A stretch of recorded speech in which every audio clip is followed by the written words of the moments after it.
What would you do if you walked into a bar and saw two trained fighters cornering a woman? Not just any woman, but a CEO who had built her success from the ground up. Most people would turn away. Some would call for help, but one man, a single father, a veteran with scars you couldn't see, and a tattoo that spoke louder than fists, changed everything in one unforgettable night. This is not just about a fight. It's about dignity, respect, and how one act of courage can silence an entire room. Stay with me, because by the end of this story, you'll see why sometimes the quietest person in the room carries the heaviest battles. The bar smelled of old wood, whiskey, and Friday night exhaustion. It was the kind of place where people came to forget, not to remember. Laughter rolled in waves, music played low, and glasses clinked with careless abandon. But in one shadowed corner, the atmosphere shifted. Her name was Ava Sinclair, CEO of one of the fastest growing tech startups in the city. She wasn't dressed like the powerhouses you see in magazines, no designer dress, no security detail. Just jeans, a blazer, and a weary expression that told anyone watching she wanted to be human for a night, not a headline. But that anonymity was fragile. Two men, broad-shouldered and arrogant, spotted her from across the bar. Both wore their black belts around their egos more than their waists. Ex-martial arts instructors, they had been drinking too long, too loud, and with too much pride. The kind of men who mistook silence for weakness. "Isn't that the Sinclair lady?" one muttered, elbowing the other. "Sure looks like her. CEO money. No ring on her finger. Easy target." They slid into her space without invitation, boxing her in against the wall, their words sticky with cheap liquor. "Hey, boss lady," one of them sneered. "You don't belong in a place like this. Unless you're here looking for protection." The other leaned closer, his breath heavy with alcohol. "Yeah, or maybe company." Ava's jaw tightened. She had negotiated billion-dollar contracts, outmaneuvered investors who doubted her, and built teams from scratch. But in that moment, she was just a woman trapped in a corner. Her hand slid toward her phone, but one of them caught it, pressing it back onto the table. "Relax, we're just talking," he said with a grin that wasn't a grin. The bar had gone quieter. Though not silent, people noticed, but nobody moved. Nobody wanted to get in the middle of two trained fighters. Power often thrives when bystanders choose silence. Ava's heartbeat pounded in her ears. For the first time in years, she felt small.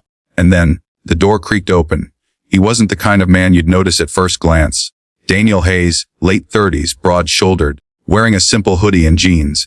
A single dad who had spent most of his week juggling his job at the auto shop, school pickups, and late-night dinners of macaroni and cheese with his 8-year-old daughter, Lily. Bars weren't his scene anymore. But tonight, after putting Lily to bed, loneliness tugged at him. He came for one drink, 1 hour to sit where no one asked him about bills or loss, or why he always wore that old wedding ring on a chain around his neck. As he walked in, the tension in the air hit him harder than the smell of beer. His eyes scanned the room, trained like they once had been in the Marine Corps, where awareness was survival. And then he saw her, Ava, cornered, her body stiff, two men closing in. Daniel didn't think. Training had carved the reflex deep into his bones. His steps were measured, steady, as he crossed the bar. The taller fighter turned as Daniel approached. "Hey buddy, this ain't your business.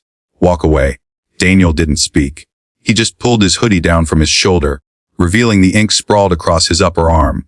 A tattoo of the Marine Corps emblem, bold and undeniable, the kind of mark you don't wear unless you've earned it in fire. The bar fell silent. The smirks on the fighters' faces faltered. They knew what that emblem meant. Not just strength but discipline. Not just fighting but surviving. "Look," one of them tried to laugh it off. "We're just having a conversation." Daniel's eyes didn't waver. His voice, calm but unyielding, carried through the room. "Step away." It wasn't volume that froze them. It was certainty. The kind of certainty that comes from a man who had faced worse than two drunken black belts. A man who carried battles no one in the bar could see. Ava's eyes locked on Daniel's, a flicker of relief flashing in the storm of her fear. The fighters hesitated, muscles tense, but the room was against them now. The weight of silence, the watching eyes, the corpse tattoo staring back at them. Slowly, reluctantly, they backed off, muttering curses as they slunk toward the exit. The moment passed like a wave breaking. The noise of the bar returned, but not the same. Respect hung in the air, heavy and unspoken. Daniel turned, ready to fade back into anonymity, but Ava caught his sleeve. "You didn't have to do that," she whispered. He gave a half smile, tired but kind. "Yeah, I did, for the first time in a long time." Ava felt something rarer than fear or power. She felt safe. And for Daniel, the man who carried his world in the laughter of an 8-year-old girl, it was another reminder courage isn't about medals or wars.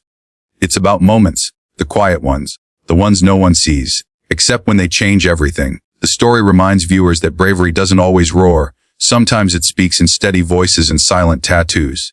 That real strength isn't in fists, but in respect, and that even when cornered, dignity can find its defender.